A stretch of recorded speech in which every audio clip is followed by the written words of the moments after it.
Hello everyone. Today I'm recording just a quick little video of a subject I've been thinking about for a little while now and have been noticing among a lot of my recent purchases. And that would be, especially with Hasbro figures, a problem with articulation in the fact of how inconsistent they are with their articulation layouts. What do I mean?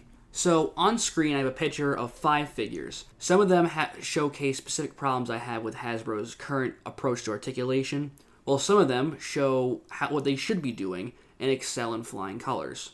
So, let me use some examples on this page here. The recently released Deadpool and Wolverine for the Deadpool Movie Legacy Collection. I think those two are phenomenal figures. If you can see in the photo, I love them so much. I got the can of beam claws for Logan to give him those nice shiny metal claws. Now, as I said, both of these figures are very good. But specifically with Logan, he has a bit of a problem where his neck articulation is super limited.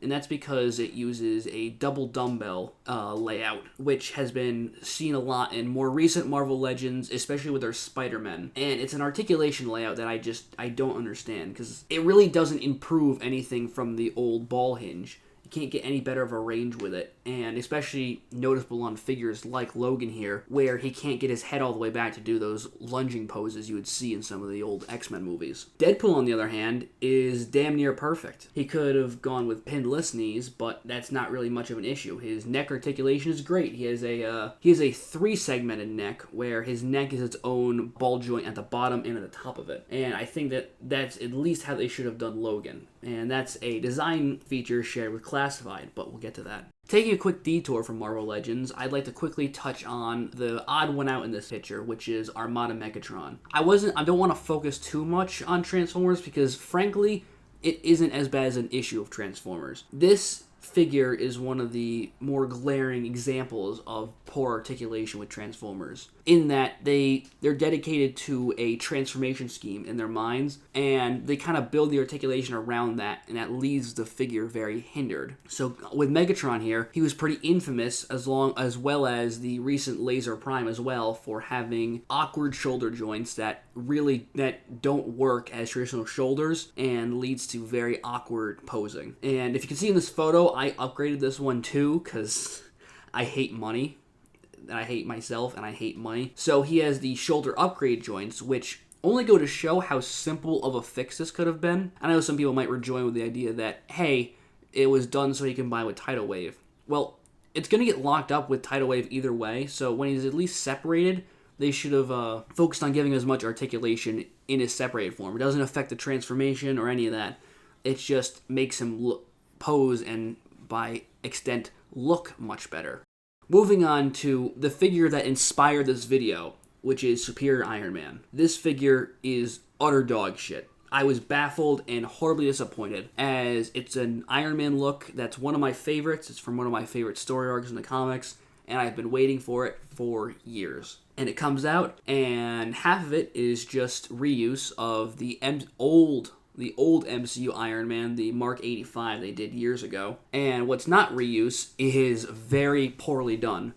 So he's a capsule of a larger trend in Marvel Legends, which is this weird insistence on the upper diaphragm ball, nothing else below that. Maybe if it's a Spider-Man figure, you'll be lucky and get the traditional Marvel Legends ab crunch below that, but on a lot of movie figures as of late, you get nothing below that, and it's very awkward, and it extremely hinders the articulation to a point where it's not even fixable. I tried to fix him. I took out my Dremel. There was a ton of extra plastic there, and I tried to shave it down, and it got like maybe 0.2 of an inch further of an ab crunch, something that doesn't even matter. And it's just a noticeable trend, and it's something that they should have learned from by now. They should have seen the feedback, or hell, they should have even messed with the figures themselves and see this is an unacceptable design choice, especially compared to, all the way on the right, the G.I.Joe Classified Action Soldier. That is beautifully done. I have my issues with the figure that are personal, but as an action figure, it's incredible. It has all the articulation you could ask for. It has the because of the armor, it doesn't have an ab crunch, mainly, but it comes cut from the same cloth as like the G.I.Joe Classified Serpentor, where it has pretty much an SH Figuarts articulation layout. It has double knees, double elbows, has drop down hips, it has a waist ball joint, and a torso ball joint. That is how they need to be doing business. I don't understand why the Marvel Legends team or the formerly Lightning Collection team are so against doing these diaphragm joints with the ball crotch and the ball diaphragm.